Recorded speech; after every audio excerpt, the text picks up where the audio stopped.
سەبارەت بە سەردانی شاندی عێراقی بە سەرۆکاتی وەزیری دەرەوەی عێراق فواد حوسێن و کۆبوونەوەیان لەگەڵ بەرپرسانی باڵای ئەمریکا و پەیوەندیەکانی عێراق و ئەمریکا لەگەڵ میوانەکەمان قسەی زیاتر دەکەین داخۆ بزانین ئەم پەیوەندیانەی نێوان عێراق و ئەمریکا بە چۆ دەگا بە میوانداری زۆر بەڕێز.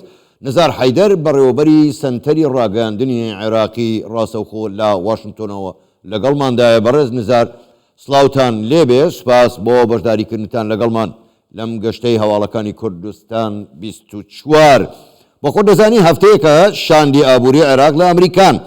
ئایا عێراق دەتوانێت پارێزگاری لە بەرژەوەندیە ئابووریەکانی بکات؟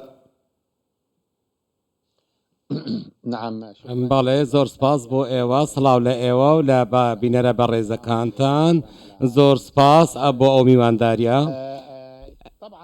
هەڵبەتە ئەم سەردانە لە ڕاستیدا یەکێکە لە سەردانە گرنگەکان بۆ شاندەکانی عێراقی بۆ ئەمریکا بۆ واشنگتن بەوەی کە یەکەم جارە کە پەیوەندی بە بابەتی ئابوووریەوە هەیە و پەیوەندی بە بابەتی دارایی وزەوە هەیە، هەروە گاز و کارەبا و نەوت و هەموو ئەو بابەتانە لەو جۆرە. ئەمە شتێکی زۆر گرنگە لە عێراق بکە ئەمڕۆ بۆ عێراق بەدەست ئەو هەموو دۆسیە ئاڵۆزانەوە دەناڵێنێت بەهۆی گەندەڵی و بەهۆی ئەو شکستەی کە هەموو بوارەکان و هەموو جومگەکانی گرتوتەوە، بوارەکانی ژیانی گرتوتەوە لە عێراق. بۆ نمونە دوای تێپەڕبوونی 20 ساڵ لە ئازادکردنی تا ئێستا عێراقیەکان ناتوانن لە مافی کارەبا و خزمەتگوزاریەکان بێبەشن. هێشتا هەروەها دوای تێپەڕبوونی 20 ساڵ هێشتا دولار زاڵە بەسەر نرخی نەختینەی ناوخۆیی، هەروەها هەڵبەست و دابەزی تێدایە و دەبینین 5 ملیۆن خێزانی عێراقی کە پێویستە وڵات بخاتە لیستی چاودێری کۆمەڵاتیەوە.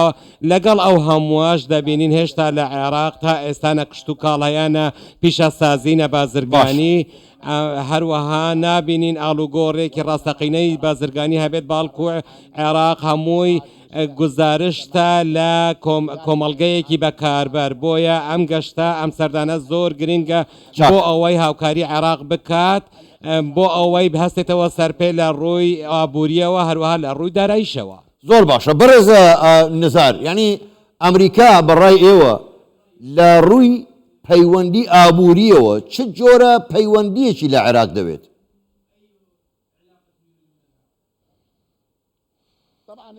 هەڵبەتە ئەمریکا لە نێوان ئەمریکا و عێراق ڕێکەوتنێکی استراتیژی هەیە. هەردووک لایەن هەمیشە جاخت لە ئەخواستی خۆیان بۆ جێبەجێکردن و پابندبوون بەو ڕێکەوتنەوە دەکەنەوە، بەڵام بە شێوەیەکی گشتی لە ڕاستیدا تا ئێستا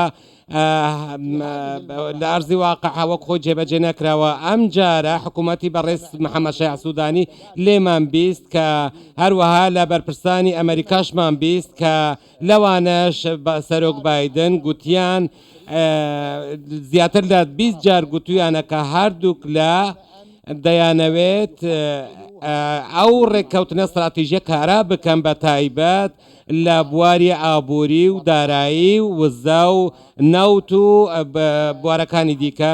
هەڵبەتە ئەو پابندبوونە ئاڵوگۆڕەی نێوانیان هەندێک پابندبوونی دیکە لەلایەن عێراقەوە پێویستە پێشوەختە نیشان بدرێت بەرامبەر بە تایبەت لە بابەتی دولار. هەروەها یاسای بانکی ناوەندی عێراقی جەخت دەکاتەوە کە پێویستە بە گوێرەی پێویستە بانکی ناوەندی عێراقی پەیوەندی خۆی لەگەڵ بانکی فیدرالی ئەمریکا ڕێک بخاتەوە. بۆیە تا ئێستا 3 دۆسیە لەبارەی پرسی دۆلار لە عێراق لەگەڵ عێراقیەکان باس کراوە، لەوانەش سپیکردنەوەی پارە بە قاچاقبردننی پارە، هەروەها و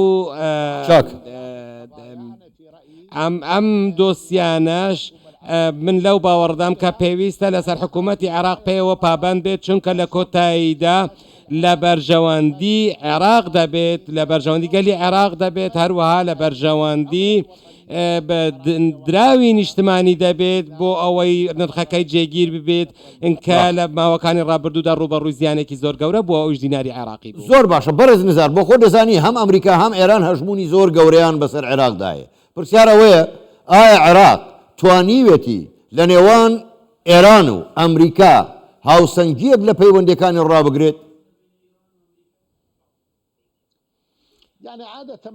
هەمیشە ئێمە لێیانەوە دەبیستین کە لە عێراقیەکان کە ئەوان دەیانەوێت پەیوەندێکی هاوسەنگ لە نێوانی ڕابگرن بەڵام بەداخێکی زۆرەوە تابەر لە پێکێنانی حکوومەتەکەی سوودانیش ئێمە هیچ تێبینیەکی ئەوەمان نەکرد کە عێراق سەرکەوتوو بێت لە دروستکردنی ئەم جۆرە هاوسەنگیە. ئەم جارە من لەو باوەڕەدام کە حکوومەتی عێراق دەتوانێت هەموو هەرچی لە توانای دەبێت دەیکات بۆ ئەوەی ئەو هاوسەنگیە دروست بکات کە بانگەشەی بۆ دەکات چونکە هەست بەوە دەکات کە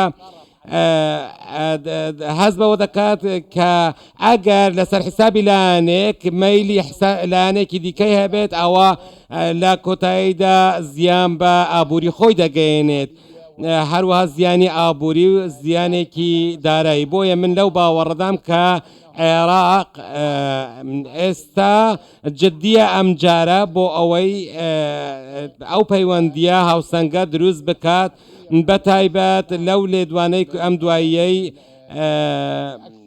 کە زیاتر لە جارێک زیاتر لە ئامرازێکەوە بیستمان و لە سنتەری توێژینەوەکانەوە بیستمان لە ئەمریکا باسی ئەوە دەکات کە عێراق بە شێوەیەکی سەرەتایی لەگەڵ ژمارەی کۆمپانیای ئەمریکی ڕێککەوتووە بۆ ئەوەی سوود لە گازی عێراقی وەربگرن و هەروەها بۆ لە پێناو بەرهەمهێنانی کارەبا بۆ عێراق هەروەها بۆ کەمکردنەوەی قەبارەی پشتبەستنی عێراق بۆ هاوردەکردنی گاز و بەرهەمهێنانی کارەبا لە دراوسێکەی ئێرانی دراوسێکەی هەڵبەتە ئەگەر ئەمە بەدی هات مانای وایە کە عێراق بە ئاراستەی پەیوەندیەکی هاوسەنگ هەنگاو دەنێت و بەرژەوەندیەکانی عێراقی خستۆتە پێش هەموو بەرژەوەندیەکانی دیکە و خۆی لە تێوەگلان لە ململانی نێودەوڵەتی و هەرێمیەکان دوور دەخاتەوە. زۆر باشە بەڕێز نزار پێت وایە بابەتی بەهای دۆلار ڕەهەندێکی سیاسی یان ئابووری بۆ عێراق هەیە؟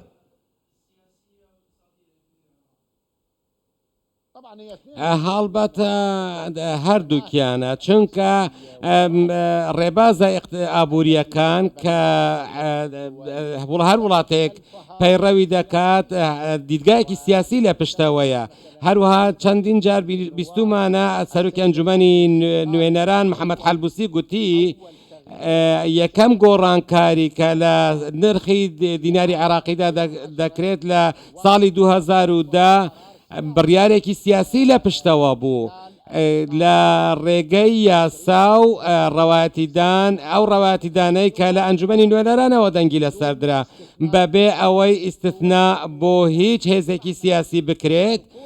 ئەمەش ماناوە کە هێزی سیاسی کە هێزە سیاسیەکان کە حکوومەتی لە پێکهاتووە ئەوانە دەنگیان لەسەر ئەم بڕیارە داوە. ئەم ڕۆژ دەبین ئەگەر خواستێکی و ئیرادەیەکی سیاسی نەبێت لەلایەن هێزە سیاسیەکانەوە ئەوە حکوومەتی بەڕێز سوودانی ناتوانێت فشار بخاتە سەر کردەوەکانی بە قاچاغبردن و سپیکردنەوەی پارە و هەروەها